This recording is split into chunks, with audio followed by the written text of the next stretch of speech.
Okay, so we're starting on page 214, shots fired. Several officers raise their guns. A tranquilizer dart guy takes aim too. No, Maya yells, no guns. Kimu blinks, eyes darting right and left, and then leaps off the car with such grace and speed it's like he owns the wind. 2 shots ring out. Silence follows. Was he hit? Someone asks. Maya closes her eyes. I sure hope not. I sure hope so, someone else yells. Next chapter is called Jungle. As I watched that leap, watch Kimu fly, I didn't know what to think. Part of me was like, go for it, dude. And the other part of me was thinking, it's a jungle out there. Next chapter is called A Situation.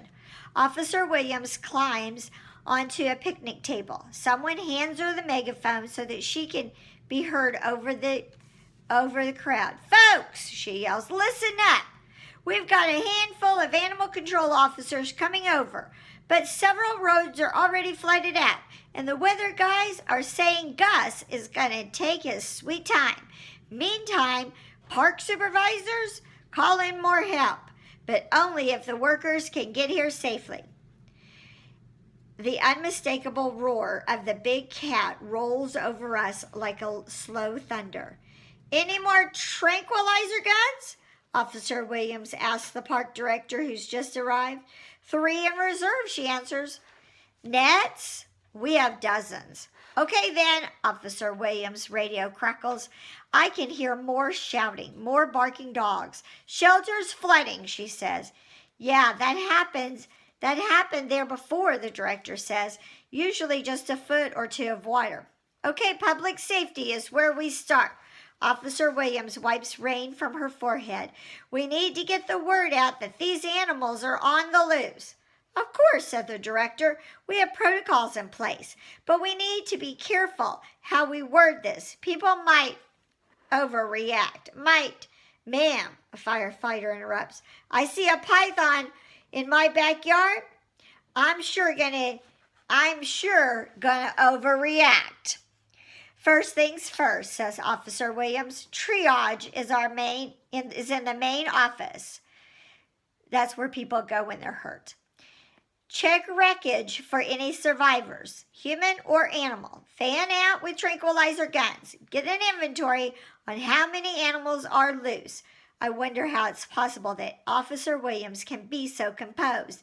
The air reeks of fear from animals, birds, and people, and from me. And yet, she doesn't seem worried about herself, just other people. Weird the way that some humans stick their necks out for others. Doesn't make a whole lot of sense now, does it? Again, the crackle, the hiss, the barking. My ears perk up for a minute. Was that a familiar voice? Maybe someone I know is in the slammer? I'm going to the shelter at the elementary school, Sarah says. Her hands are trembling, but her voice is firm.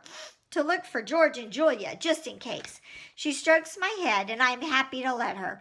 I wonder if I should tag along with her. See if I can help out, now that I know Ivan and Ruby are safe. Hiss, crackle, meow, bark. I hear it again. My ears go on alert, and my body goes rigid. No, it's impossible. The next chapter is called Never. Some barks you never forget. Next chapter is called One Place. I know what I have to do. Despite the turmoil all around me, the noises, the smells, the fear, the confused humans, the frantic animals, despite my worry about George and Julia, I know there is one place I need to be. Next chapter is called A Split Second. I want to tell Ivan and Ruby, but Ivan is still being poked at by the rhymes that rhymes with a pet threat. Although, come to think of it, she doesn't seem much of a threat. I think she was talking about a vet. In the movies, she'd be one of the good guys. To any annoyance, Sarah picks me up. I hate being picked up. unless it's my idea.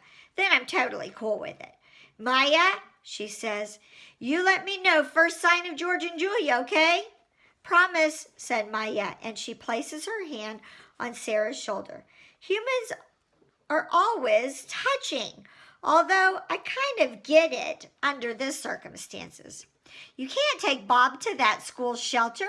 They're not allowing any more pets, Maya points out. And the animal shelter, it's flooding, it sounds like. Why don't you just leave him here? I'll put him in my office. He'll be safe. No way is that on my agenda. Sarah nods. Good idea. She starts to hand me over, but I hesitate when she realizes Maya still has the meerkat wrapped around her neck. It's just a split second, but a split second is all it takes to escape when you're Bob, untamed and undaunted.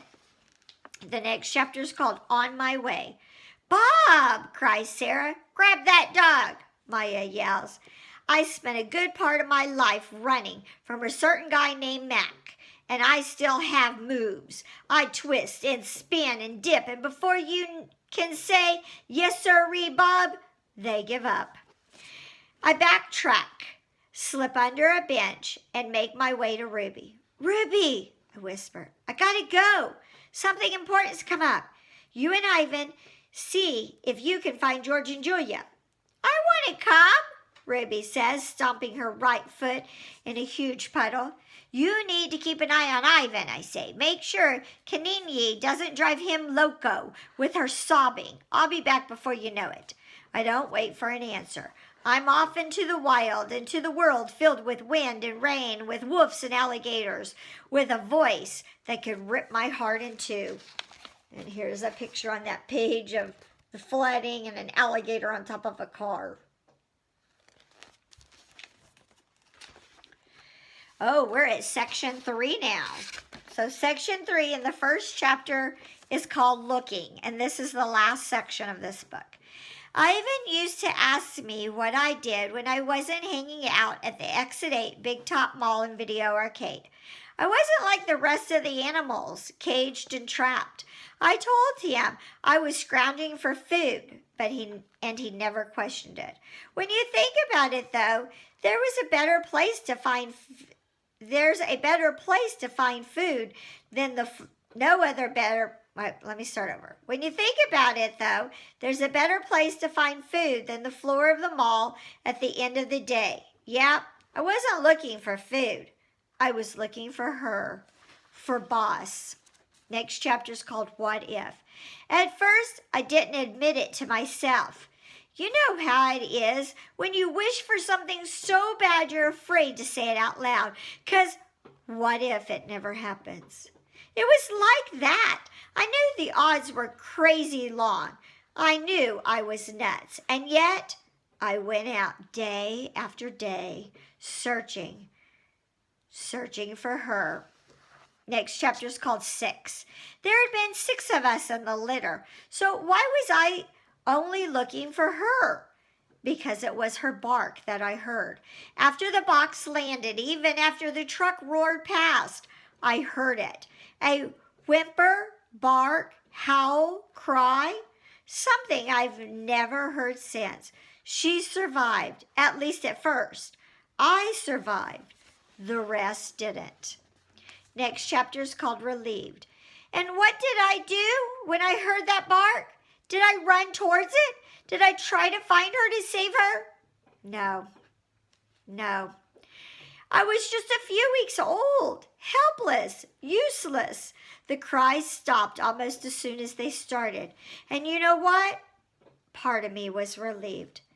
I didn't want to have to go back onto that highway. I couldn't bear wanting to rescue her and not knowing how.